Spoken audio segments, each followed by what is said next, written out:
دوسرا، ہم لوگ سوچتے ہیں کہ اولاد نہیں ہو رہی تو فلاں پیر کے پاس چلے جائیں، تو اس کے لیے بھی یہی ہے کہ اولاد اللہ تعالیٰ کے سوا اور کوئی نہیں دے سکتا۔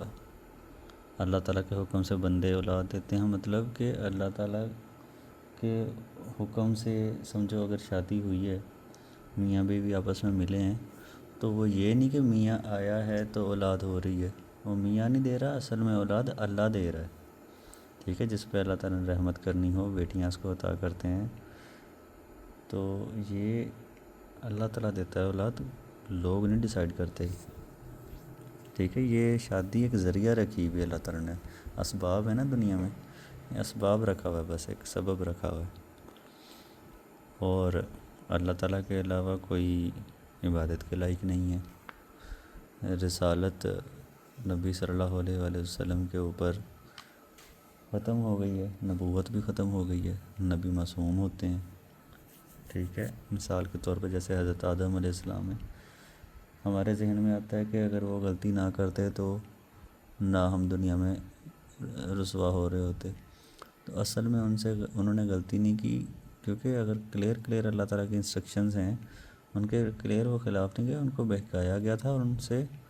ایک سمجھو ایک سوچ ان کو آئی تھی کہ اللہ تعالیٰ نے ایگزیکٹلی شاید اس طرح نہیں کہا، تو اس کے مطابق انہوں نے اپنا سوچا کہ شاید اس طرح کر بھی لیا جائے تو کوئی بات نہیں۔ ٹھیک ہے، تو ان سے سوچ میں غلطی ہو گئی، وہ جان بوجھ کے انہوں نے غلطی نہیں کی تھی۔ ٹھیک ہے، یہ آگے ہم جب پڑھیں گے نا قرآن پاک، تو اس کے اندر یہ واقعہ آئے گا، تو اس میں آپ کا یہ کنسیپٹ کلیئر ہوگا کہ حضرت آدم علیہ السلام نے غلطی کی نہیں، ان سے ہو گئی تھی۔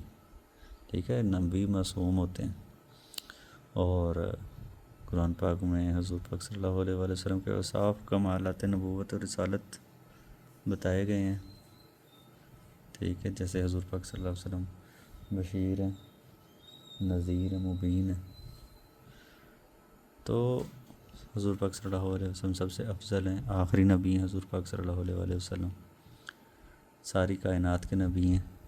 باقی تو پہلے نبی جو آئے کسی پارٹ کے لیے آئے، لیکن حضور پاک صلی اللہ علیہ وآلہ وسلم ساری امت کے لیے ہے، ساری کائنات کے لیے ہے، ساری کائنات ہی ان کی سمجھو امت ہے۔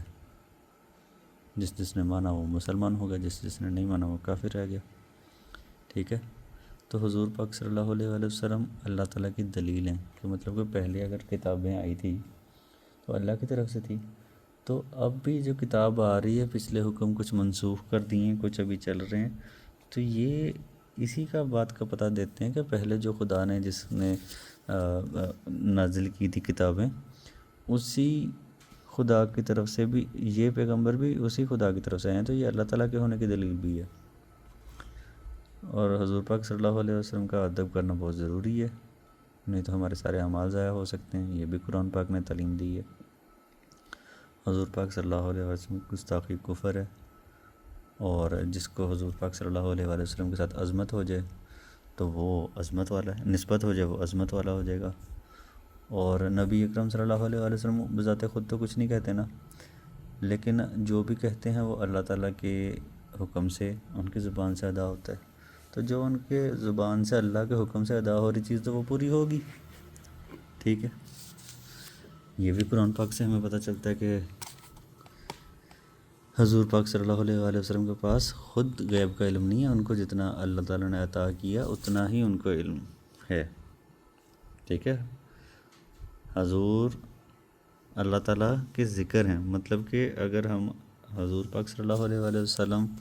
کا ذکر کر رہے ہیں، ان کی فرما برداری کر رہے ہیں، تو اصل میں ہم اللہ تعالیٰ کی فرما برداری کر رہے ہیں، اور تمام جو انبیاء آئے ہیں، کسی نے اپنی عبادت کا حکم نہیں دیا، انہوں نے اللہ کی عبادت کا حکم دیا ہے۔ ٹھیک ہے، نبی جو بھی ہو وہ اصل میں اللہ کی شریعت نافذ کرنے کے لیے، اللہ کا حکم نافذ کرنے کے لیے کوشاں ہوتے ہیں وہ لوگ۔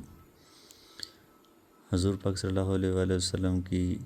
ازواج مطہرات اہل بیت ہیں، یہ پتہ چل گیا کہ کون اہل بیت ہے اور اہل بیت کے فضائل کیا ہیں۔